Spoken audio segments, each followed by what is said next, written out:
아론의 죽음에 관해서 함께 살펴보겠는데요. 아론이 죽은 산이 호르산인데요. 지금은 3,500년이라는 시간이 흘렀기 때문에 이 호르산이 어떤 산을 호르산이라고 말하는지 정확하게는 알 수가 없습니다. 뭐 사람들마다 주장하는 게 좀 달라서요. 정확하게 지금은 알 수 없지만, 자, 우리가 여기 24절을 보면 아론은 그 조상들에게로 돌아가고 내가 이스라엘 자손에게 준 땅에는 들어가지 못하리니 그랬습니다. 아론이 죽는 것을 누가 결정했나요? 확실하죠? 하나님이 결정하셨죠? 저와 여러분이 살고 죽는 것도 누가 결정해요? 하나님이 결정하셔요. 그럼 하나님이 이렇게 결정하신 것에 대해서 나는 안 됩니다, 이럴 사람이 있어요? 물론 지금은 아닙니다라고 절박하게 말할 수 있는 사람도 있을 거예요. 그죠? 그러나 여러분, 이 문제에 있어서 저와 여러분의 의견은 중요하지 않습니다. 특별히 여러분, 지금 하나님께서 아론이 이때 죽어야 된다는 것을 말씀하시면서 가나안 땅 너는 못 들어가 이렇게 말씀하셨어요. 그리고 그 이유가 요 앞전에서 우리가 보았던 것처럼 무리바 이 바위 반석에서 물을 낼 때 하나님은 명령해 가지고 물이 나게 하라고 그랬는데 모세와 아론이 그 반석 위에 올라가서 지팡이를 가지고 반석을 2번 쳐가지고 물이 나게 함으로 인해서 하나님의 말씀에 불순종했고요, 하나님의 영광을 드러내지 못했어요. 이 사건 때문에 모세와 아론 두 사람이 가나안 땅에 못 들어간다라고 말씀을 하시면서 지금 이제는 아론이 죽어야 될 때라고 말씀을 하셔요. 그러면 아론과 모세 입장에서 생각할 때 가나안 땅 이제 얼마 안 가면 들어갈 수 있거든요. 그래서 40년 동안 그들이 얼마나 고생을 하면서 여기까지 인도했습니까? 가나안 땅에 들어가고 싶어서 그 많은 사람들을 이끌고 여기까지 왔는데 이제 바로 눈앞에 두고 못 들어간다.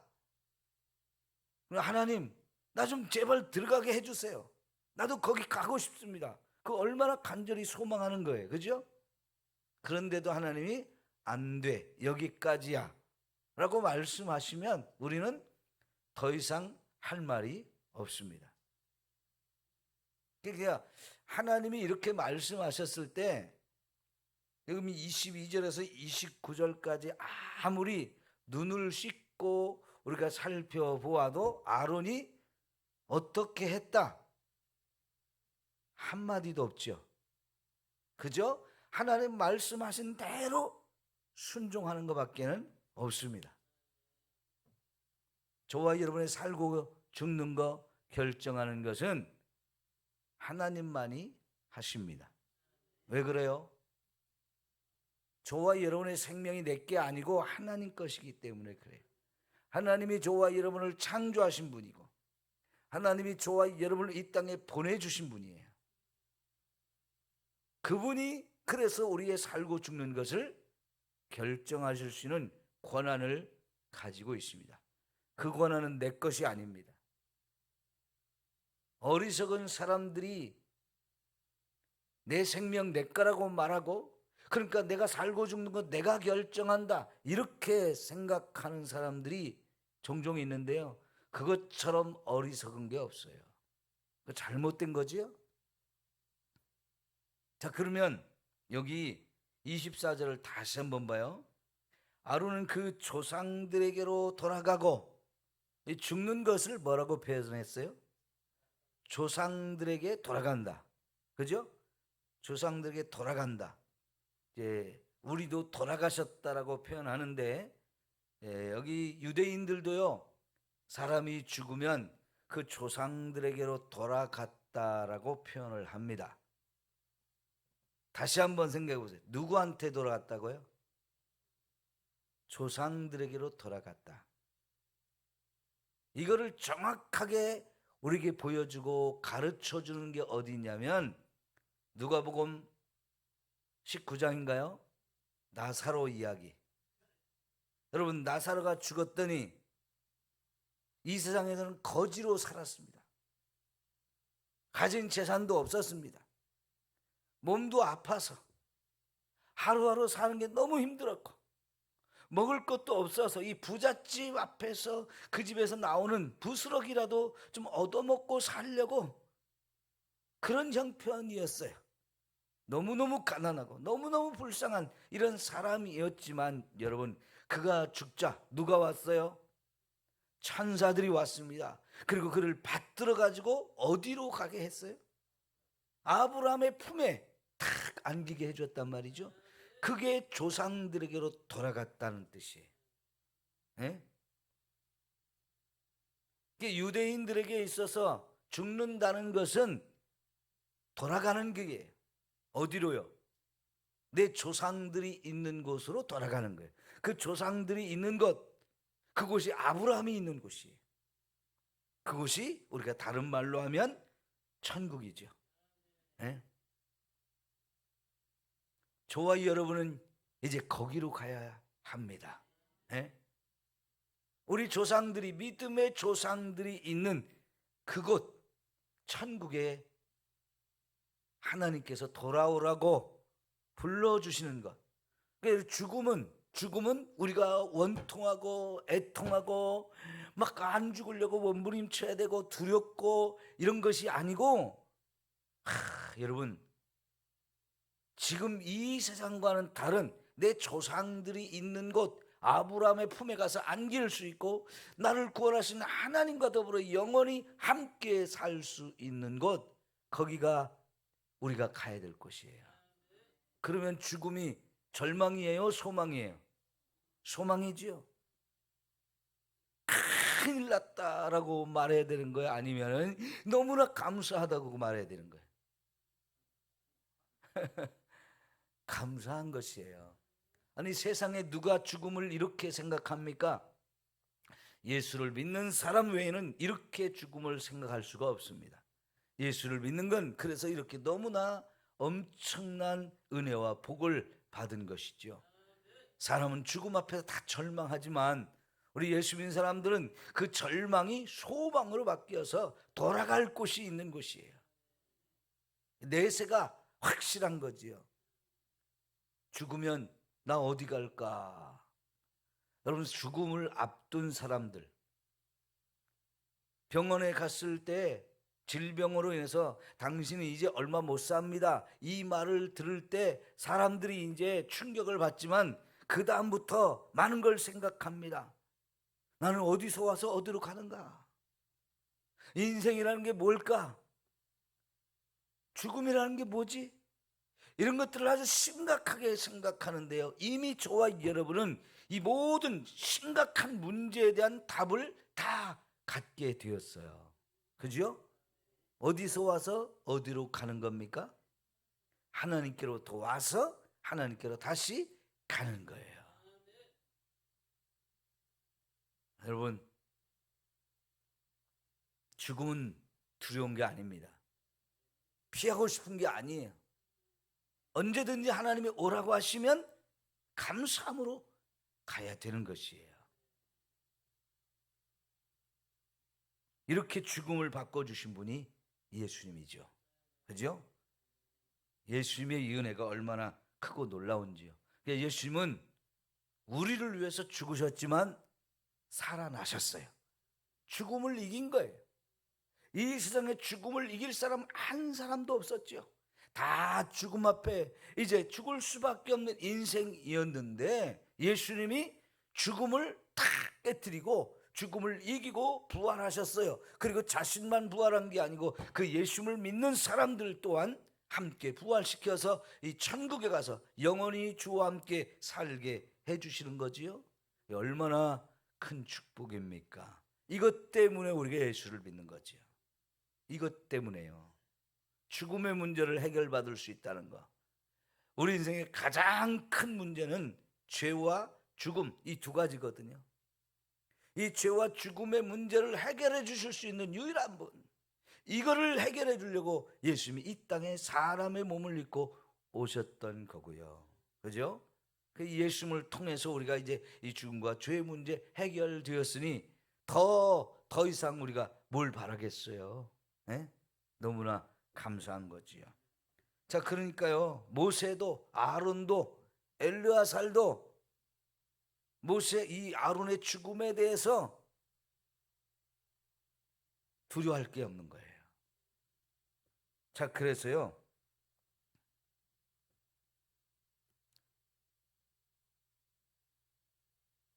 27절에 보면 모세가 여호와의 명령을 따라 그들과 함께 회중의 목전에서 호르산에 오르니라 그랬어요. 그러니까 모세, 아론, 그리고 아론의 아들 엘르아살, 이 세 명이 이제 백성들이 다 보는 가운데에서 호르산으로 올라가는데, 그 얘기는요, 이제 죽기 위해서 올라가는 거고, 아론의 입장에서는 이 백성들 이제 마지막으로 보고 그들이 보는 앞에서 죽기 위해서 산 위로 올라가는 거예요. 백성들 입장에서도 그동안 40년 동안 모세와 함께 우리를 여기까지 인도했던 아론이 이제 죽기 위해서 올라간다는 거 다 알아요. 마지막 이별이 잘 있거라 나는 간다예요. 그런데 여러분, 잘 있거라 나는 간다 하지만은 그걸로 끝이 아니잖아요. 내가 가는 그곳에 여러분도 꼭 같이 와야 됩니다. 에? 내가 가는 그곳에서 여러분도 와서 같이 또 만납시다. 이런 작별이 되는 거지요. 잠시 우리가 떨어졌다가 잠시 후면 또다시 만나야 될 사람들이에요. 여러분, 천국에서도 우리 다 같이 만나서 같이 영원히 살아야 될 사람이니까 살아있을 동안에 잘해야 돼요? 못해도 돼요? 살아있을 때 잘해야 돼요. 원수 맺지 말고 미워하지 말고 가장 사랑하면서, 고마워하면서 감사하면서 이렇게 내가 할 수 있는 한 최선을 다해서 섬겨주고 사랑해주고 베풀고 나누고 그러면서 살면 천국에서 만났을 때 얼마나 더 반갑겠어요. 그런데 천국에 갔는데 저 인간도 왔네, 잃어버리면 안 되잖아요. 천국에서도 그렇게 살 수는 없잖아요. 이거 안 왔으면 좋겠던 저 사람도 왔으니 나 여기 살기 싫어, 다른 데로 이사 갈 거야. 어디로요? 여러분, 그곳에서 우리 못 만나면 그 사람은 어디로 간 거예요? 지옥에 가는 거예요. 천국에서 우리 다 같이 만납시다. 천국에서 만나야 돼요. 우리 전도지 중에요, 만화 전도지 중에 죽음의 삶과 죽음에 대한 이야기 나오는 게 있는데, 거기 17살짜리 아들이 병으로, 암으로 죽어가는데, 여러분, 그 아들을 보내야 되는 엄마의 이 심정은 얼마나 찢어지게 아프겠습니까? 그런데 감사하게도요, 17살짜리 아이가 죽기 전에 천국을 봤어요. 베드로도 보고 빛난 분도 봤대요. 그 빛난 분이 예수님이겠죠.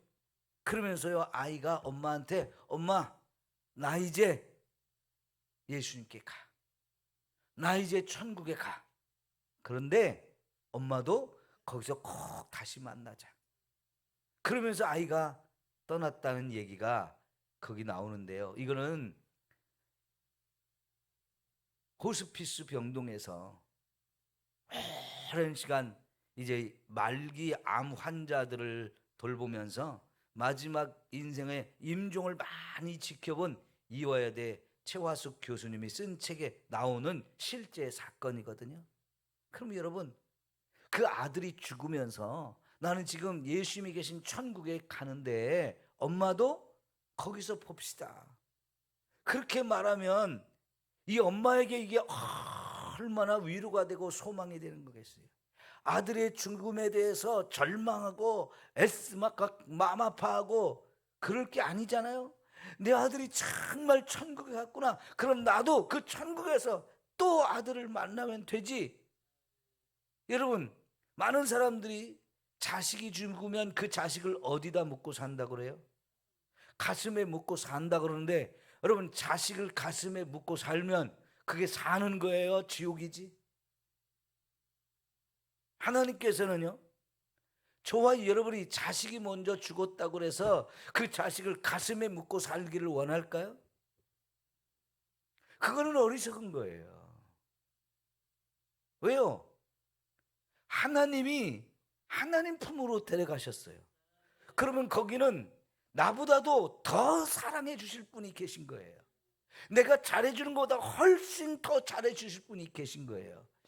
내 아들이 죽어가지고 지옥에 멸망을 당했다면 그건 진짜 가슴에 묻고 통탄하면서 애통해야 될 일이지만, 여러분, 내 아들을 하나님이 데려가셨어요. 그러면 너무너무 감사하고 너무너무 기뻐할 일이고, 그곳에 나도 가야지 하면서 그곳을 소망으로 삼고 이 땅에 내가 살아있는 동안에 더 예수님을 잘 믿고 그렇게 살아야 되는 거 아니에요? 왜 그렇게 가슴에 묻고 막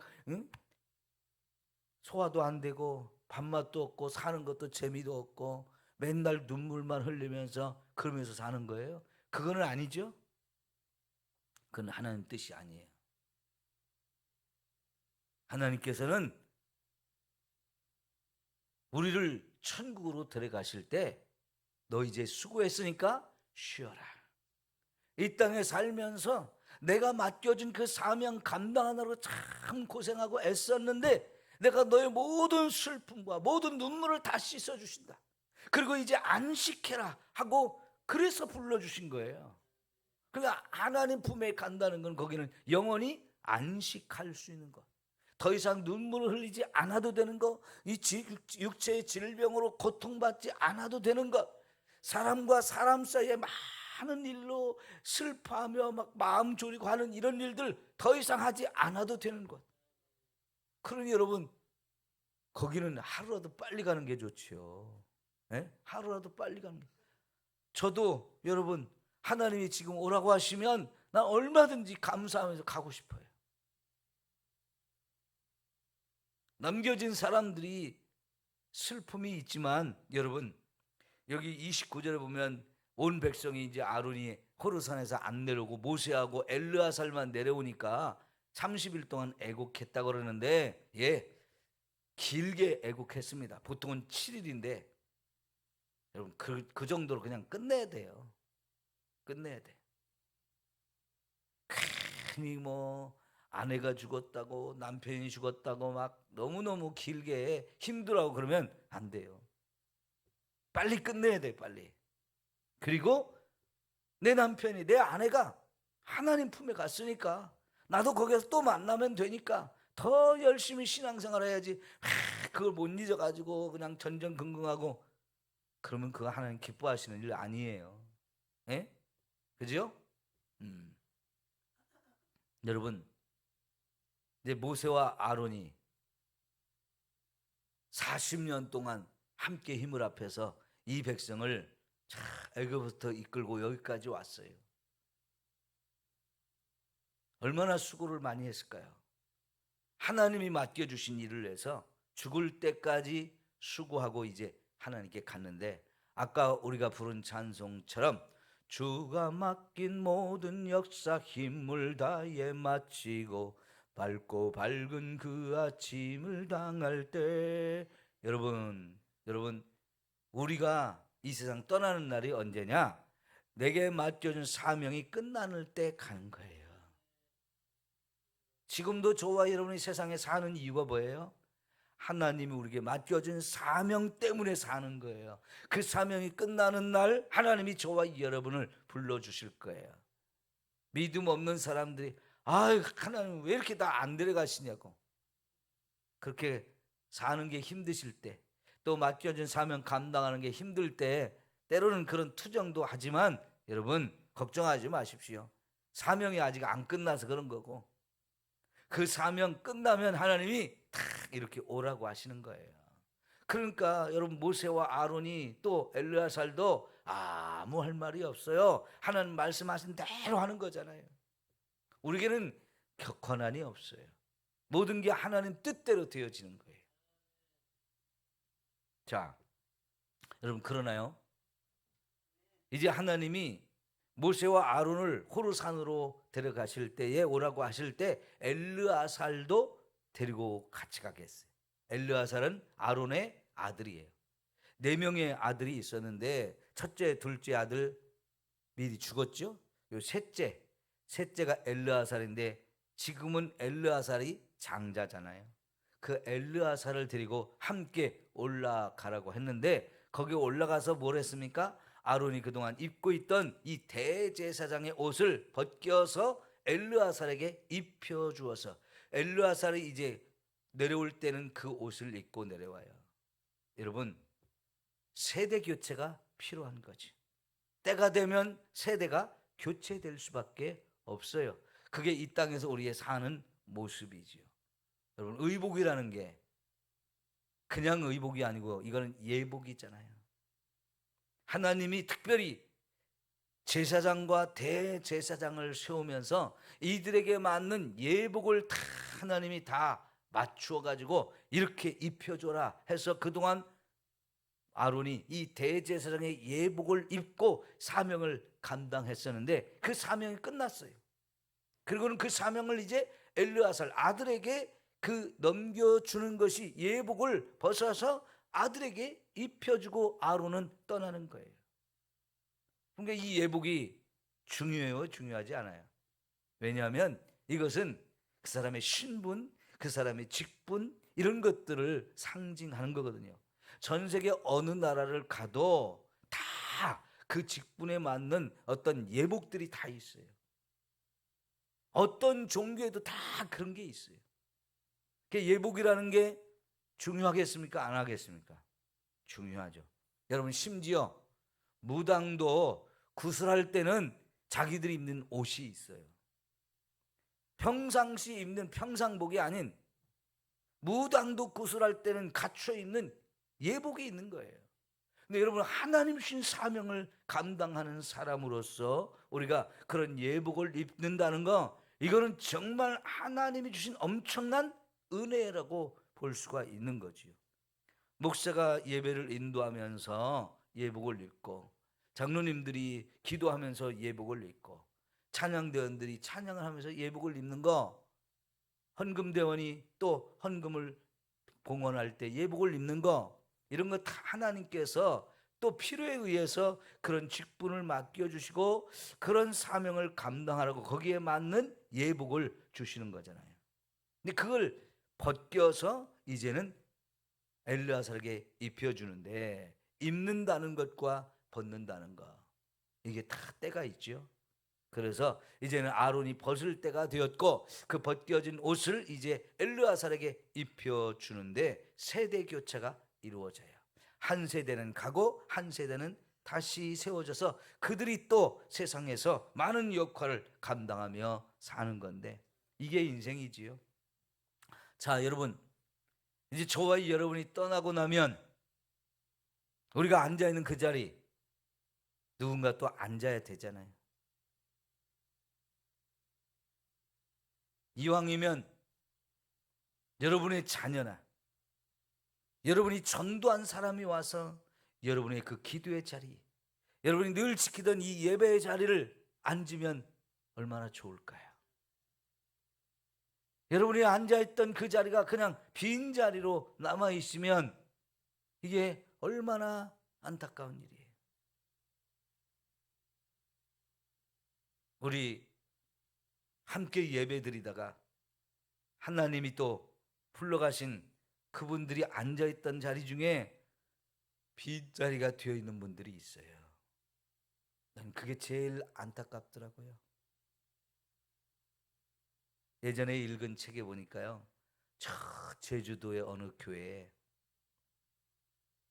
정말 한평생 한 권사님이 늘 무릎 꿇고 앉아서 기도하던 자리가 있었는데, 이게 마룻바닥이니까요, 늘 앉아서 눈물로 기도를 많이 하셔가지고 그 자리가 눈물이 많이 떨어진 자리인데, 그 권사님이 연세가 드시고 돌아가신 다음에 그 아드님이 그 자리, 어머니가 앉아있던 그 마룻바닥 요만큼 오려달라고 했대요. 우리 어머니가 다 앉아서 기도하던 이 자리인데, 눈물을 많이 쏟았던 자리인데, 요 자리 마룻바닥이니까 요만큼 떼어서 좀 달라고 집안에 가보로 들고, 우리 어머니가 신앙생활했던 그 자리 내가 지키겠다고. 그런 자녀가 있었다는 얘기를 책에서 읽은 적이 있어요. 부모가 말을 안 했어도 자식이 그걸 알고, 내 어머니가 늘 눈물로 엎드려 기도하던 그 자리는 내가 지켜야 할 자리고, 그 자리는 우리 집의 이 가보와 같은 너무나 신앙의 위대한 유산이니까 마룻바닥 떼어낼 수 있잖아요. 그죠? 물론 떼어내고 다른 걸 갖다 붙이면은 표가 나겠죠. 좀 보기가 안 좋을 수도 있죠. 그렇지만 그 자리를 너무너무 소중하게 생각하는 그 자녀의 마음, 얼마나 아름다운 마음이에요. 그래서 내 어머니처럼 살고 싶은 그 마음, 너무나 귀한 마음이잖아요. 여러분, 기도하십시오. 내가 앉은 이 기도의 자리, 내가 늘 예배드리는 이 자리, 앉을 사람이 꼭 있게 해주세요. 그것이 내 자녀일 수도 있고, 그것이 내가 전도한 사람이면 더 좋겠는데. 그래서 여러분이 앉아서 예배드린 그 자리가 빈 자리가 되지 않았으면 좋겠어요. 하나님이 아론에게는 그런 축복을 주셨죠. 여러분, 그러나 이 아론이 가지고 있던 대제사장의 자리는요, 사람으로서는 죽을 수밖에 없기 때문에 영원하지 않습니다. 그래서 그 대제사장 자리가 하나님 보좌 앞에 갈 수 있는 유일한 사람이거든요. 이스라엘 그 수많은 백성 가운데 딱 한 사람, 이 대제사장만 하나님이 계신 그 보좌 앞에 가서 하나님을 만날 수 있는 유일한 사람인데, 그래도 그런 어마어마한 직분이지만은요, 그것도 죽으면 더 이상 할 수가 없어요. 그래서 아무리 대제사장이라는 이 자리가 어마어마한 자리지만 완전하지 않기 때문에 예수님은 영원한 대제사장이 되셔서 그 하나님 보좌 앞에 혼자 가시는 게 아니고 저와 여러분 모두와 함께 가서 우리가 보혈을 지나서 하나님 보좌 앞으로 나갈 수 있게 되어지는 거거든요. 예수 그리스도 영원한 우리의 대제사장입니다. 천국에까지 데리고 갈 유일한 분, 예수님만 그 일이 가능한 거지요. 기도하겠습니다.